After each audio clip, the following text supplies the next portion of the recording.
1982 წელი ნომერი 2. მოციქულთა 65 კანონი ამბობს: თუ ვინმე სასულიერო პირი ან ერისკაცი ურიათა ან მწვალებელთა შესაკრებელში შევიდეს სალოცავად, სასულიერო პირი განიკვეთოს, ერისკაცი კი დაისაჯოს უზიარებლობით. თუ ეპისკოპოსმა, მღვდელმა, დიაკონმა ან სამღვდელოების და ასის სხვა წარმომადგენელმა ურიებთან ერთად იმარხოს, ან იდღესასწაულოს მათთან ერთად, ან მიიღოს მათგან რაიმე სადღესასწაულო ძღვენი, მაგალითად უცომო, ან სხვა რაიმე მსგავსი, განიკვეთოს, ერისკაცი უზიარებლობით დაისაჯოს. მოციქულთა 70 კანონი. 1986 წელს 13 სექტემბერს სრულიად საქართველოს კათოლიკოს პატრიარქმა თავის რეზიდენციაში მიიღო ბუდისტების ჯგუფი ბუტანის რესპუბლიკიდან. ილია მეორემ მათ მიმართა: ჩვენ ვეკუთვნით ორ დიდ რელიგიას და თავისთავად ეს უკვე გვაახლოებს. ჩვენ ხალხს ძალიან აინტერესებს ბუდისტების ცხოვრება.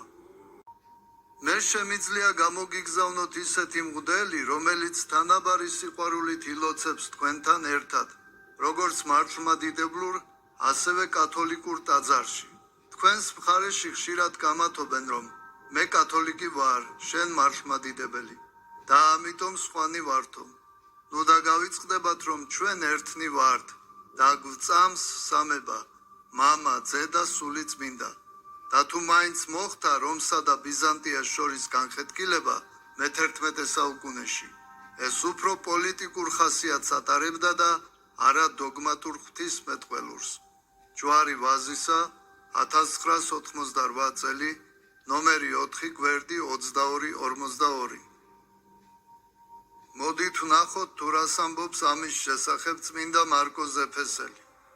ჩვენ ლათინები ჩამოვიშორეთ არა რომელიმე სხვა მიზეზით, არამედ იმიტომ, რომ ერეტიკოსები არიან.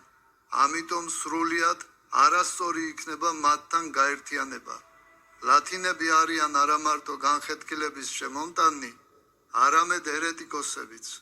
ასე რომ ძმანო, გაეკეცით ლათინთა სიახლეებს, მათ შემომტანებსა და დამამკვიდრებლებს. ტრულის კრების პირველ კანონში წერია: ხოლო ვინც კი პირველ თქმულ კეთილმსახურების ჯულს არ შეიტკბობს და არ შეუდგება, იქადაგებს და ხელს მიჰყოფს მის შემოbrunებას და უკუღმა შემოატრიალებს, შეჩვენებული იყოს.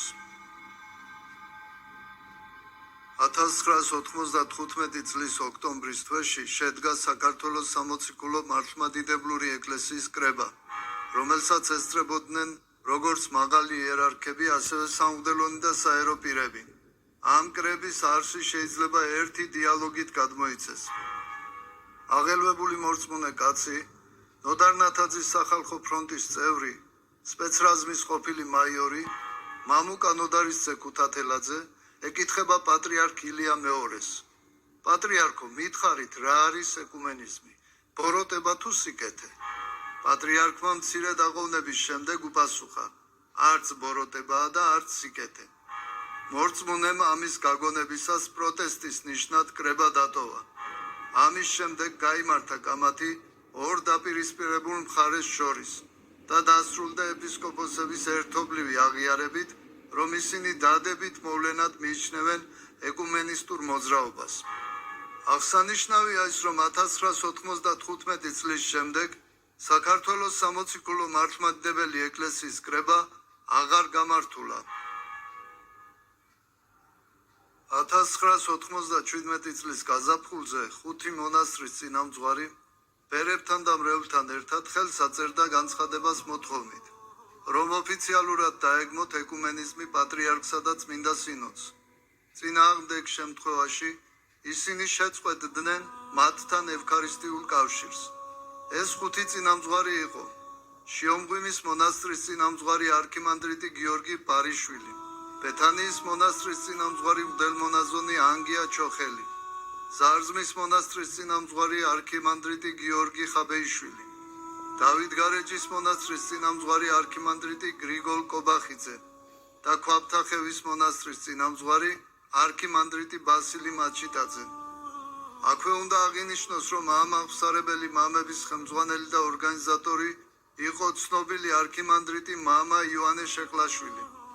თული დაპირისპირებისა და ხშირ შემთხვევაში მამებზე მუქარისა და ზეწოლის შემდეგ მაინც უკან დაიხიეს ეკუმენიზმის მომხრე სამღვდელოებამ თავისი იერარქებით ურთ. ჩატარდა სინოდის სხდომა, სადაც გადაწყდა, რომ საქართველოს ავტოკეფალური სამოციქულო მართლმადიდებლური ეკლესია ტოვებს ეკლესიათა მსოფლიო საბჭოს და უარს აცხადებს რელიგიათა შორის დიალოგებში მონაწილეობაზე. ასევე გმობს ქალაქ ჟენევასა და შამბეზში ხელმოწერილ დოკუმენტებს. მოხდა გასაკვირი რამ. ის სამღვდელოება და იერარქები, რომლებიც ასე გამალებით ებრძოდნენ აღსარებელ მამებს, ხალხს ულოცავდნენ საქართველოს ეკლესიათა მსოფლიო საბჭოდან გამოსვლას. სამწუხაროდ ეს ტაქტიკური სვლა იყო, რითაც მართლმადიდებლობის დამცველ მრევლში აიმაღლეს თავიანთი რეიტინგი. იგივე სინოდზე გადაწყდა, რომ მღვდლობას შეუჩერებდნენ ყველა მეამბოხე მონასტრის წინამძღვარს და ყველა ბერსა და მათ მრევლს უზიარებლობით დასჯიდნენ. ამის შემდეგ აღსარებელმა მამებმა მეორე მოთხოვნა წარუდგინეს საპატრიარქოს და ითხოვდნენ ყველა ეკუმენისტ პატრიარქთან ევქარისტიული კავშირის გაწყვეტას. ეს მოთხოვნა კი საპატრიარქომ უარყო და არ დააკმაყოფილა. რა მოხდა ამის შემდეგ?